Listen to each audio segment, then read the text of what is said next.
மாணவர்கள் தொடர்பு கொண்டு என்னடா தம்பி இந்த அளவுக்கு மோசமா இறங்கிட்டாங்கன்னா ஒரு ஆதங்கப்பட்டார். இன்னும் இவ்வளவு மோசமா போவாங்களா, இன்னும் இப்படி ஆயிட்டாங்க என்று அவர் தனது ஆதங்கத்தை பதிவு செய்தார். விரைவில் நம்ம நிகழ்ச்சி முடிவதற்குள்ள அவருடைய அறிக்கை வந்திருக்கும் என்று நினைக்கிறேன். தமிழுறவுகள் அனைவருக்கும் வணக்கம். சவுக்கு சங்கருக்கு போனில் தொடர்பு கொண்டு ஆதங்கத்தை வெளிப்படுத்திய அண்ணன் சீமான், இந்த தலைப்பில் தான் இந்த காணொலி நம்ம பேச இருக்கோம்.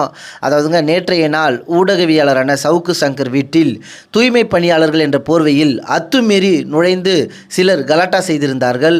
குறிப்பாக இதற்கு பின்பு ஆளுகின்ற கட்சியான திமுக வெட்ட வெளிச்சமாக இருக்கின்றது என்பது அனைவரும் அறிந்த ஒரு உண்மையே. திமுக அரசியலை யார் எதிர்த்து பேசினாலும் அவர்களையும் இப்படித்தான் செய்வோம் என சமூக வலைதளத்தில் உடன்பிறப்புகள் தங்களது கருத்துக்களை பதிவு செய்தார்கள்.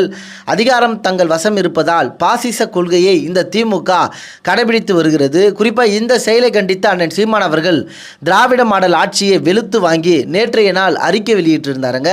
அதே போல சவுக்கு சங்கருக்கு அண்ணன் சீமான் அவர்கள் தொடர்பு கொண்டு தன்னுடைய ஆதங்கத்தை வெளிப்படுத்தி பேசியிருந்தாருங்க.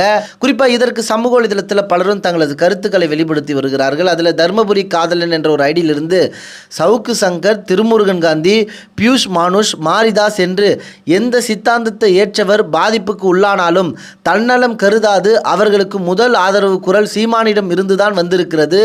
அது ஒரு தலைவனுக்குரிய சிறந்த அரசியல் அறம் அண்ணன் சீமான் என்று தனது கருத்தை பதிவு பண்ணியிருந்தாருங்க. யார் ஒருவர் பாதிக்கப்பட்டாலும் கருத்து முரண்கள் 1000 இருந்தாலும் பாதிக்கப்பட்டவர்களோடு அண்ணன் சீமான் அவர்கள் தொடர்ந்து நின்று வருகிறார். அதன் தொடர்ச்சியாகத்தான் சவுக்கு சங்கருக்கு போனில் தொடர்பு கொண்டு தனது ஆதங்கத்தை அண்ணன் சீமான் அவர்கள் வெளிப்படுத்தியிருக்காருங்க.